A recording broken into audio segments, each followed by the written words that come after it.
Saudações de paz, eu me chamo Rodrigo Oliveira e eu gostaria de refletir com você sobre um texto a fim de que você seja mais cuidadoso, mais vigilante e mais forte do que nunca. Nós muitas vezes caímos e vacilamos pela nossa própria justificativa. Nós somos campeões em dar justificativa quando nós queremos alguma coisa. Nós somos campeões nisso. E eu gostaria de refletir com você sobre visão privilegiada. A visão privilegiada, muitas vezes, ela não é tão privilegiada assim. Ela pode ser privilegiada para a nossa carne, para o nosso eu, para o erro, mas não é uma visão privilegiada no sentido natural, de nos fazer bem. Por exemplo, você mora numa cobertura em que te possibilita ter uma visão panorâmica das árvores, dos carros, dos movimentos. Mora num belo de um apartamento que lhe dê condições de ter uma visão. Ou até mesmo em um determinado local te dê uma visão privilegiada. E é justamente sobre isso que eu quero falar. Baseado num texto de 2 Samuel, capítulo 11. Você sabia que o nosso aparelho celular também nos proporciona visões boas, agradáveis, imagens incríveis? Mas o nosso aparelho, o nosso computador, também, de forma metafórica, ela também é uma janela que Davi esteve nela. Davi esteve em um terraço, viu algo e este algo não lhe fez bem. O nosso aparelho celular, o nosso computador, ou até mesmo na rua, também pode se tornar uma janela ou um terraço de Davi. Por que eu chamo isso? Eu gostaria de ler com você o texto. 2 Samuel, capítulo 11, e alguns versos eu quero ler. E aconteceu que, tendo decorrido um ano, no tempo em que os reis saíam para a guerra, enviou Davi a Joabe e a seus servos com ele e a todo Israel para que destruíssem os filhos de Amon e cercassem Rabá. Porém, Davi ficou em Jerusalém. E aconteceu a hora da tarde que Davi se levantou do seu leito e andava passeando no terraço da casa real, e viu do terraço uma mulher que se estava lavando, e era esta mulher muito formosa à vista. E enviou Davi e perguntou por aquela mulher, e disseram: porventura não é esta Betseba, filho de Eliá, e mulher de Urias, o heteu? Então enviou Davi mensageiros, e a mandou trazer, e entrando ela a ele, se deitou com ela, e já ela se tinha purificado da sua imundície. Então voltou ela para a sua casa. Olha que coisa interessante. Davi manda com que os seus soldados fossem à guerra. E aqui eu respeito a visão de cada um que diz que Davi fez errado, o erro dele foi não ter ido à batalha. Eu particularmente não vejo dessa forma. Eu acredito que Davi estava cansado, até porque Davi era um homem de constante batalha.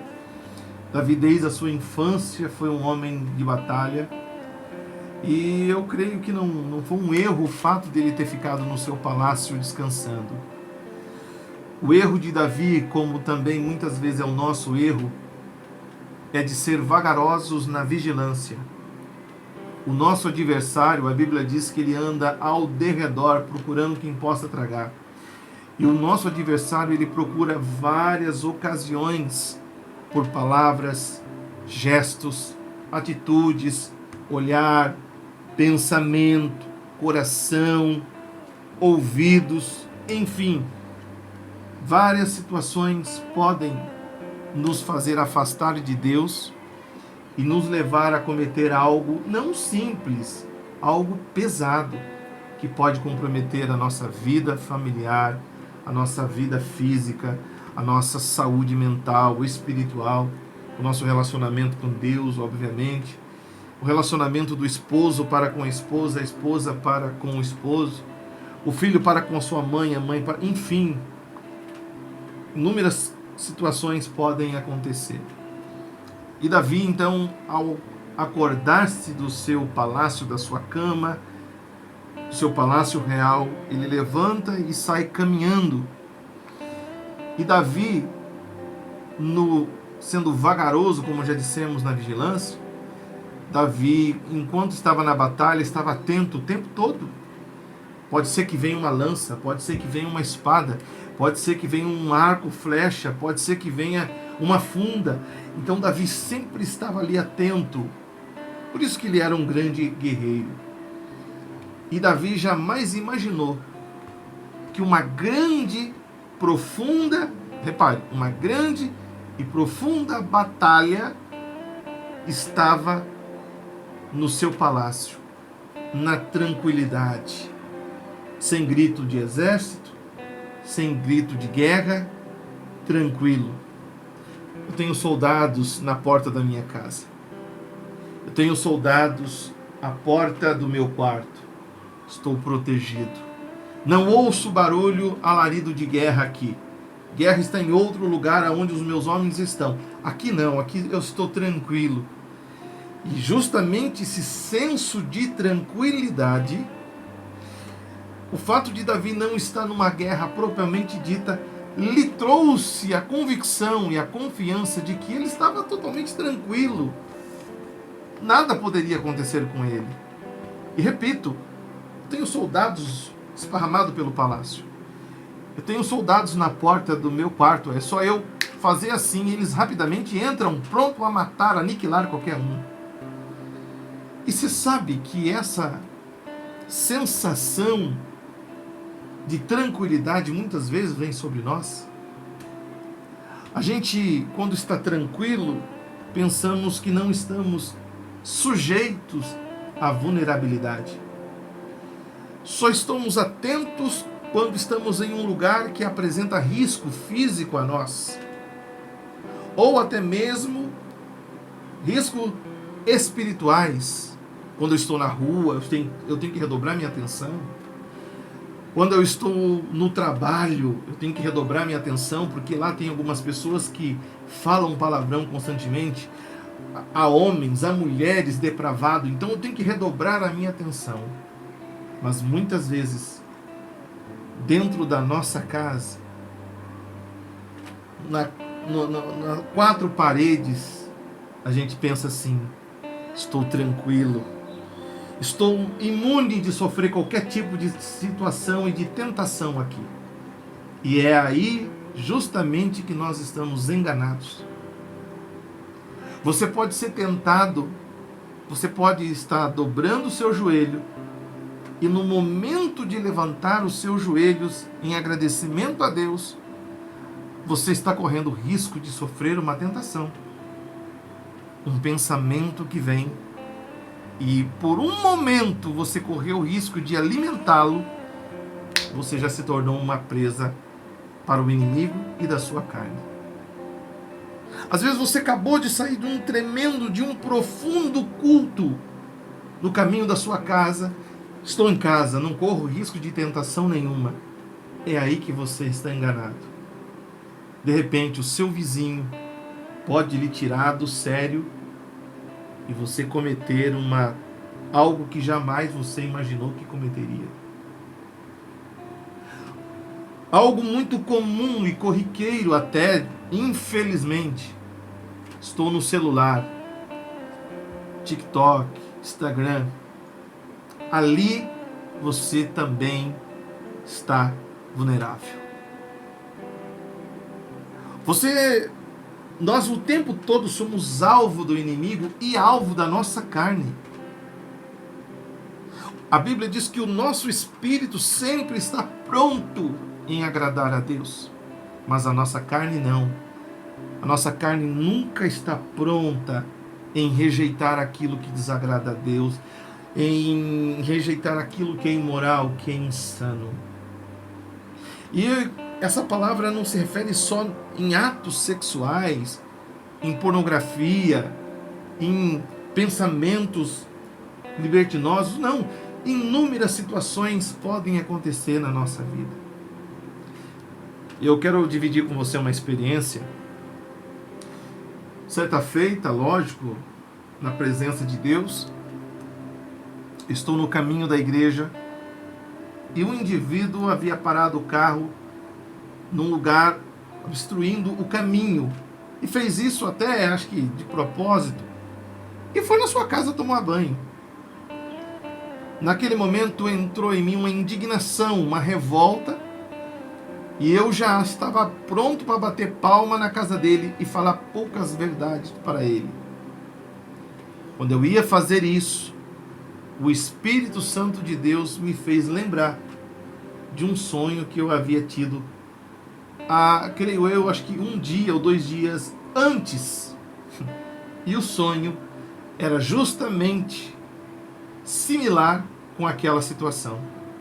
Naquele momento, eu engoli seco, voltei, coloquei meu carro em outro local e esperei ele tirar o carro, porque eu sabia que se eu falasse alguma coisa, era um laço do inimigo, vai saber o que poderia acontecer ali. Ou ele poderia causar um sério dano em mim, ou até mesmo eu, você não sabe. Às vezes uma pancada ali, pronto, você já perde o seu réu primário. Então, sem delongas, nós não estamos imunes.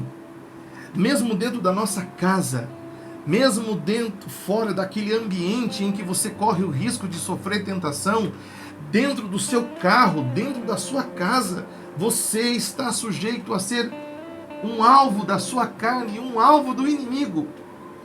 E de repente você diz, mas, irmão Rodrigo, o que eu faço então? Redobre a sua vigilância. Viva na dependência de Deus o tempo todo. Sempre a Bíblia diz que nós devemos meditar e pensar, levar a nossa mente cativa com o Senhor. Ter a palavra de Deus constantemente em nós, e nós meditamos nela. A Bíblia diz que nessa palavra se medita de dia e de noite.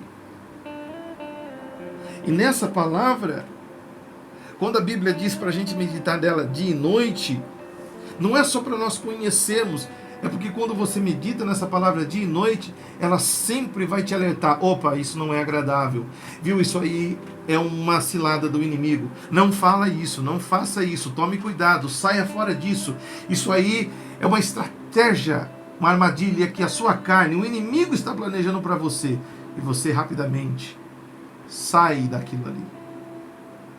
Para finalizar, a Bíblia diz que Davi, quando ele contempla aquela mulher, por uma questão muito simples de ética, princípio moral, lei de Deus, Davi deveria sair do seu terraço. Mas é a casa de Davi, é o meu terraço, é a minha casa, errado é ela que não está se cobrindo. Eu sei, ela estava errada, mas errado também era Davi, porque se aquela mulher não se precaver, não se guardasse, não agia com pudor, eu devo agir com pudor e princípio. Eu devo tomar cuidado. Eu não devo usar o outro como justificativa para o meu erro. Eu sou errado. E Davi, quando ele presencia aquela mulher, veja, visão panorâmica, uma mulher em uma situação vulnerável, e a mulher por si só, a gente sabe que a mulher por si só chama sim a atenção, e quem é cristão, quem é servo de Deus sabe o que eu estou falando, não estou falando aqui num tom de carnalidade. Adão, quando viu Eva, ficou basbacado. E além de ser uma visão privilegiada, uma mulher numa situação vulnerável, a Bíblia diz que ela era agradável à vista. Então veja que tudo foi a favor de que Davi fosse enredado. Mas Davi tinha condições de sair dali? Sim, porque José, a Bíblia diz que José, quando foi entrelaçado pela mulher de Potifar, a Bíblia diz que José rapidamente saiu correndo, não quis nem saber. E eu ouvi uma vez um pregador dizer que José correu, sabe por quê? Porque José não queria brincar com a sua juventude. José não queria brincar com a sorte. A única coisa que lhe coube, eu não quero pensar em nada, vou correr, e correu. Davi deveria ter feito a mesma coisa. E nós, muitas vezes, se não tomarmos cuidado, caímos no mesmo erro que Davi caiu. Continuar se alimentando daquilo que estava vendo. E quando Davi se alimenta constantemente daquilo, o princípio, a ética, a moral some. E a sua carne fala mais alto. Você pode ter, Davi. É seu direito. Olha isto. Você pode. Só quem está aqui vai saber, Davi. E mesmo Davi, ouvindo que era uma mulher casada, ele ainda mandou chamá-la e se deitou com ela. Sabe por quê? Depois que você é entrelaçado pela sua carne, depois que você se permite ser enredado, já era. Você pode se arrepender depois? Sim, pode se arrepender depois. Mas esse depois vai custar muito caro. Davi se deitou com uma mulher casada. Isso lhe trouxe prejuízos terríveis. A espada de Deus entrou em sua casa. Você conhece a história. Davi entrou num profundo de mágoa, sentimento, tristeza, aflição, depressão. Isso, lógico, depois que ele foi confrontado pelo profeta Natã. Isso trouxe um prejuízo a Davi. Isso trouxe um prejuízo a Betseba. Então, meu querido e minha querida, você que está ouvindo essa palavra sabe aonde esse texto lhe cabe. Terminando, eu digo, nós pensamos que estamos em risco apenas nos ambientes que pode nos proporcionar risco. E quando estamos sozinhos, quando estamos dentro do nosso quarto, quando estamos num lugar isolado, mesmo não tendo ninguém, a vigilância não pode apartar da gente. A vigilância é algo que não pode pedir descanso a nós. A vigilância não pode baixar a guarda. O nosso corpo pode descansar. Davi, como homem, estava cansado. Eu e você, como homens, nos cansamos. Mas a nossa vigilância, a nossa atenção, o nosso cuidado não pode pegar no sono. Nós o tempo todo estamos correndo riscos em cometer grandes erros, pecar contra Deus e trazer para nós, para a nossa casa, para o nosso ministério, para a nossa família, grandes prejuízos. Então redobre sua atenção, fique atento, porque todo o tempo nós somos alvo do inimigo e a nossa carne, ela nunca se converte. A Bíblia diz, o espírito sempre está pronto, mas a carne é fraca. Para isso, vigilância, oração, dependência de Deus. E concluo, não queira dialogar com a sua carne. Não há diálogo. Não há acordo. É não e não. E nem pare para pensar para dizer não. E quando não der, faça como José. Sai correndo, que é o melhor que se faz muitas vezes. Se você gostou desse vídeo, compartilhe, comente. Que Deus em Cristo te abençoe.